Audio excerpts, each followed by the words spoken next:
Il y a quelque temps, j'avais fait une vidéo présentant le logiciel Octoparse. Octoparse qui permet de faire du web scrapping. Et j'avais présenté le logiciel comme étant simple, accessible et assez instinctif. Alors oui, ma position n'a pas évolué, je trouve le logiciel toujours très instinctif. Il y a même un bouton qui s'appelle Autodetect qui permet de scraper automatiquement les données. Si ça, c'est pas magique. Mais si l'outil est instinctif, il est loin d'être parfait. Et il y a certains cas où la manœuvre ne fonctionne tout simplement pas. Et je trouve que la pagination, donc scraper une page puis l'autre, je trouve que c'est un processus assez laborieux. Pourquoi? Tout d'abord parce qu'il y a des cas particuliers. Il y a des pages où il n'y a pas de pagination. C'est ce qu'on appelle l'infinite scrolling. Vous pouvez scroller à l'infini, vous aurez de nouveaux résultats au fur et à mesure, mais en tant que tel, vous n'avez pas de page. Dans ce cas, comment est-ce que vous faites pour scraper les données? Il y a aussi d'autres cas où vous avez un bouton Load More ou Afficher plus. Dans ce cas, comment est-ce que vous faites pour extraire les données? Et enfin, il y a des cas où certes il y a une pagination, certes il y a de nouvelles pages, mais pour une raison qu'on ignore, ça ne fonctionne pas.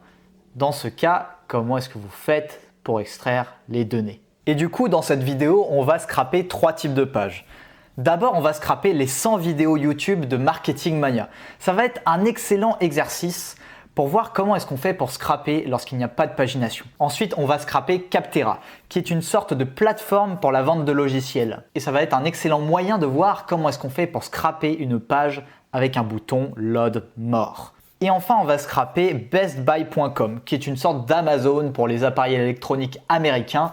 Et dans ce cas de figure, on va scraper 5 pages sans utiliser la moindre pagination. C'est parti! À présent, on va donc scraper les vidéos YouTube de Marketing Mania avec Octoparse. Alors, vous allez voir, c'est relativement simple à ce niveau-là, mais à un moment, il va y avoir une petite complication et donc on va voir ça ensemble. On va simplement copier-coller le lien de la chaîne et on va le mettre sur Octoparse. Notez quand même que là, je scrape les vidéos d'un vidéaste particulier, mais ça peut très bien marcher aussi pour une recherche YouTube, c'est exactement le même principe. Alors, une fois qu'on est sur Octoparse, on va activer le browse mode, j'accepte et comme ça, on pourra voir les vidéos. Donc à ce niveau-là, c'est relativement simple. Dès que vous êtes en face de ce qu'on appelle l'infinite scrolling, c'est-à-dire vous scrollez et vous avez accès à de nouvelles vidéos, on va simplement cliquer sur Go to Web Page et After Loading Page et Scroll down the page after it's loaded. C'est-à-dire qu'une fois que vous allez lancer Octoparse, eh bien ça va scroller la page automatiquement et après ça pourra sélectionner les données. C'est tout simple. Donc on va répéter l'opération autant de fois que nécessaire. Dans notre cas, vu qu'il y a 100 vidéos sur la chaîne de Marketing Mania, je suppose 10 fois ça suffit. On va mettre un wait time de 4 et on va simplement cliquer sur OK. Et là, à partir de là, il est grand temps de sélectionner les données à extraire. Alors je vais du coup sélectionner la première vidéo. Il y a marqué il y a 30 vidéos similaires qui ont été trouvées, sachant qu'il y en a 100, n'oubliez pas, c'est très important. On va du coup cliquer sur Select All et on va cliquer Loop Click Each URL. Donc là, on tombe sur la vidéo puisque j'ai cliqué sur sa vidéo. Mais là, il y a une petite particularité et là, pour le coup, il faut le deviner, c'est pas évident. Vous allez cliquer sur Loop Item, sur le petit rond. Et là, vous voyez que vous avez toutes les Loop Items. Mais il y a un problème. De 1, c'est 30 fois la même vidéo. Ah, c'est une erreur qu'il va falloir corriger. Et de 2, il y a marqué Fixed List. Ça veut dire que même si on a dit à Octoparse scroll la page jusqu'à télécharger les 100 vidéos, eh bien ça ne sélectionnera que les 30 premières. L'idée pour nous, ce serait de dire à Octoparse, OK, scrape la première vidéo, puis vois les patterns qui sont identiques à la vidéo 2, vidéo 3, etc. Et comme ça, tu pourras me scraper les 100 vidéos à la fois. Alors dans ce cas, il ne faut pas que ce soit sur Fixed List, il faut que ce soit sur Variable List. Et là, on voit qu'il y a une petite case qui est apparue qui s'appelle Element XPath. Alors le XPath, pour le décrire en termes très brefs, c'est une sorte de petite ligne de code qui va permettre de localiser très précisément la vidéo. Alors je sais que ça paraît un peu comme étant un jargon, ça l'est, mais on va voir que dans notre cas de figure, ce n'est pas très compliqué à l'avoir. Pour trouver le XPath et donc le mettre ici, on va revenir sur la chaîne YouTube de Marketing Mania. On va donc laisser Octoparse d'un côté. On va faire clic droit, inspecter. Et là, on va simplement cliquer là-dessus, hop, et là, on voit qu'on peut sélectionner les données. Alors, j'ai du coup sélectionné la première, on fait copie, copie XPath, on revient sur Octoparse et on copie l'élément. Et là on voit, loop item, 50 données ont été extraites et vu que c'est sur variable list et non plus sur fixed list, eh bien ça sélectionnera les 100 vidéos au total. Alors là on a fait un exemple d'XPath, vous allez voir que dans certains cas ça peut être un peu plus compliqué, peut-être que j'en ferai dans une prochaine vidéo.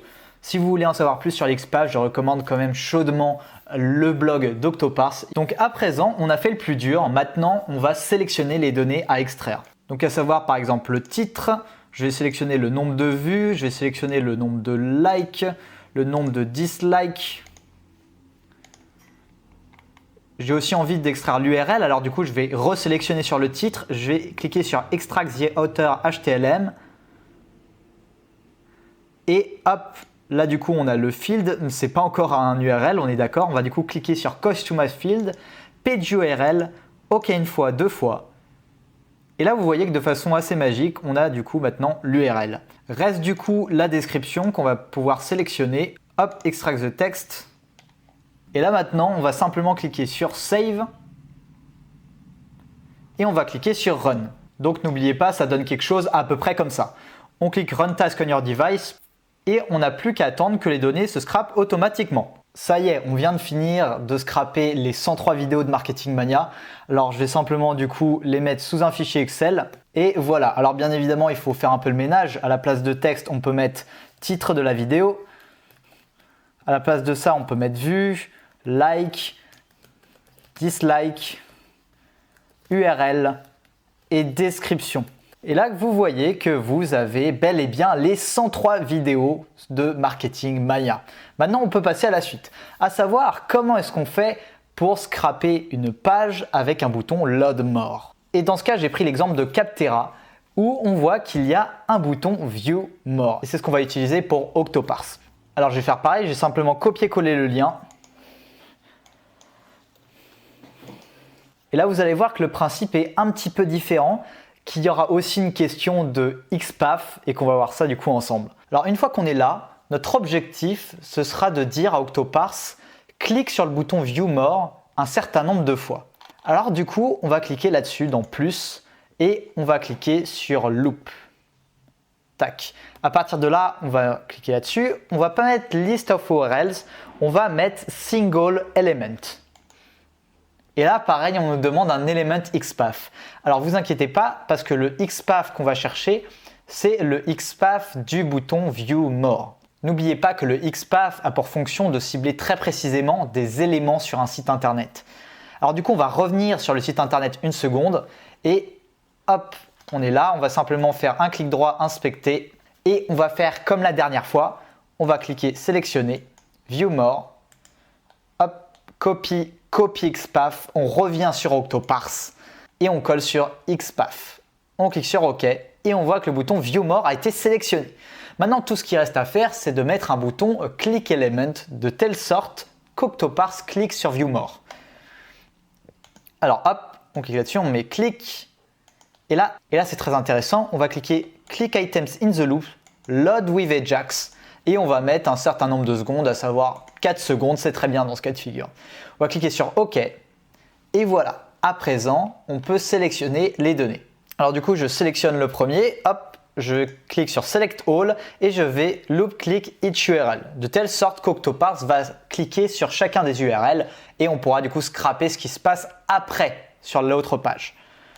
Loop click each URL, mais là attention, là on va prendre le loop item et on va le mettre en dehors du deuxième loop item, de telle sorte que vous en avez un premier, puis après le deuxième. Mais là, on voit qu'on a aussi un autre problème, c'est que c'est sur fixed list. Rappelez-vous, il faut que ce soit sur variable list. Donc encore une fois, ça va demander de faire un petit XPath, mais cette fois-ci, ça va être un peu particulier. Alors comme je le dis, je ne suis pas un expert en XPath, je fonctionne plutôt par tâtonnement, mais si jamais je dois vous donner une règle, pour trouver un XPath, la règle est, vous faites 2 slash, vous mettez le nom de l'élément, vous mettez les parenthèses, arrobase, le nom de l'attribut, égal, plus les parenthèses valeur. Vous fermez la parenthèse. Alors oui, je sais, ça a l'air très compliqué dit comme ça, mais vous inquiétez pas, on va trouver du coup l'élément XPath pour ça. Du coup, pour faire ça, je vous recommande d'ouvrir un fichier Google Word et on va voir pourquoi. Du coup, vous revenez sur le site internet et on va chercher l'HTML pour deux titres. On va comparer du coup le HTML entre les deux titres pour voir s'il y a des éléments communs. Donc par exemple, hop, pour celui-ci, je vais simplement faire copier, mais cette fois-ci, je vais faire copier l'élément. Je vais le mettre du coup dans mon Word et je vais faire pareil pour le deuxième. Construction CRM, copier l'élément. Tac. N'oubliez pas, on a dit qu'un XPath, alors généralement, encore une fois, c'est pas vrai dans tous les cas de figure, mais généralement, ça ressemble à ça. Dans ce cas de figure, le nom de l'élément, c'est le petit a, qui est juste ici et ici. Du coup, on va mettre, à la place de name of elements, on va mettre a. Ça fait 2/a. Pour le nom de l'attribut, c'est le class qui est juste ici. C'est ce qui se passe juste après le a. Donc, on va mettre class. Et pour la valeur, eh bien, on voit qu'il y a deux éléments communs entre les deux. C'est catégorie, style, link, blablabla, tout ça. On voit que c'est exactement la même dans les deux cas de figure. Alors, c'est bête, mais on va simplement faire un petit copier-coller. Voilà, jusqu'à pen. Et à partir de là, on va simplement faire un copier-coller et le remettre sur Octoparse. Tac.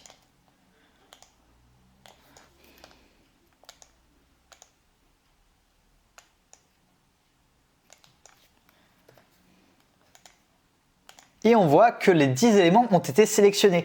Sauf que cette fois-ci, on n'est plus sur le fixed list, on est sur le variable list.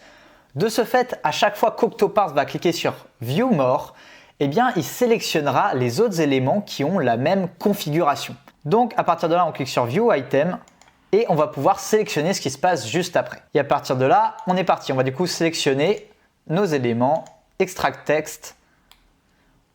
On va sélectionner également, hop, le nombre d'invitations. On va aussi sélectionner le nombre d'évaluations et on va également sélectionner la description.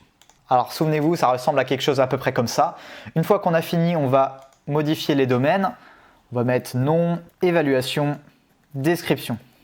On clique sur Save, on clique sur Run, Run Task on your device et il n'y a plus qu'à attendre. Alors ça y est, on a extrait les 1000 premières données. Alors je me suis arrêté là parce que je suppose qu'après 1000 données, ça doit être bon.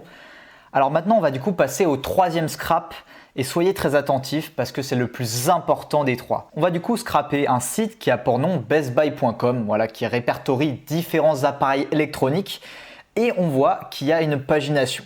On a 5 pages. Et pourtant, on va essayer de scraper ces 5 pages sans faire la moindre pagination avec Octoparse. Et avec la petite astuce que je vais vous montrer, eh bien on pourra surmonter environ 80% des problèmes de pagination. Parce que si jamais, pour une raison quelconque, vous avez un problème de pagination sur Octoparse, le moyen le plus sûr, c'est de supprimer la pagination. Alors oui, je sais, ça paraît bateau, mais regardez bien ce qu'on va faire, vous allez comprendre. Donc là, on est sur l'URL, il y a bestbuy.com.site.promo.tvdeal. Si jamais on passe sur la page 2, on a CP égale 2. Et là, si jamais je tape CP égale 3, tout simplement, je vais tomber sur la page 3. Donc finalement, on a des URL qui sont assez identiques. Et pourquoi c'est important? Puisque au lieu de scraper une page puis de faire la pagination, mieux vaut parfois scraper une liste d'URL. Alors ce qu'on va faire, c'est qu'on va prendre l'URL de la page 1, de la page 2, de la page 3, de la page 4 et de la page 5. On va le mettre sur Octoparse et du coup, on va scraper chacune des pages individuellement. Alors pour faire ça, du coup, on va simplement faire un copier-coller et on va venir sur Octoparse. Mais cette fois-ci, on va mettre New Advanced Mode et on va cliquer sur Batch Generate. À partir de là, on rentre l'URL, on supprime le 3 et on clique Add Parameter. Et là, on va du coup générer les 5 URL à la fois. On clique Initial Value 1, Do Increase par 1, End Value, on va mettre du coup 5 puisqu'il y a 5 pages à scraper. On clique sur Confirm. Et là, ça y est, on a les 5 URL correspondant aux 5 pages du site qu'on veut scraper. Une fois qu'on est là, on clique du coup sur Save. Et vous voyez, il n'y a certes pas de pagination puisque tout simplement, on n'en a pas besoin. Par contre, on a une loop URL. Ce qui veut dire qu'une fois qu'Octoparse scrapera l'URL numéro 1, il scrapera le deuxième, le troisième, etc. Et à partir de là, vous avez fait le plus dur. Il ne suffit que de scraper les données dont on a besoin. Donc à titre d'exemple, hop, je vais scraper le titre, Select All. On va extraire du coup le texte et l'URL. Je vais scraper le prix. Et je vais scraper le nombre d'évaluations. Ah, et là on voit qu'il y a un problème. Puisqu'on a certes scrappé les évaluations, mais c'est tout le temps le même nombre. Du coup, il y a un problème dans le XPath. On va donc du coup cette fois modifier manuellement le XPath. Souvenez-vous de la formule qu'on a utilisée pour le deuxième scrap, on va utiliser exactement la même. Alors du coup, on va revenir sur le site où on était il y a un instant et on va faire clic droit, inspecter. Et là du coup, on va toujours ouvrir un nouveau Google Word. On va sélectionner la petite flèche, on va le mettre sur 730 puisque c'est là où il y a le nombre d'évaluations, c'est ce qu'on veut scraper. On clique sur Copy, Copy Element et voilà. Et n'oubliez pas, il faut qu'on obtienne quelque chose à peu près comme ça. Alors du coup, on va laisser les deux slash. Le nom de l'élément ici, c'est le span. Alors du coup, on va mettre span. On va laisser le arrobase. Le nom de l'attribut ici, c'est Ariane Hidden. Donc on va mettre Ariane Hidden. Il faut qu'il n'y ait aucun espace, c'est très important. Et pour la valeur, c'est true. Pardonnez pour mon accent anglais. C'est true avec les guillemets. True. On va du coup fermer la parenthèse. On fait un copier-coller. Et là, du coup, on revient là où on était. On va cliquer là-dessus. On va cliquer Customize XPath, Relative XPath et on va simplement le coller. On clique une fois OK, deux fois. Et là, on voit du coup qu'on a les XPath qui sont relatifs à chacun des éléments.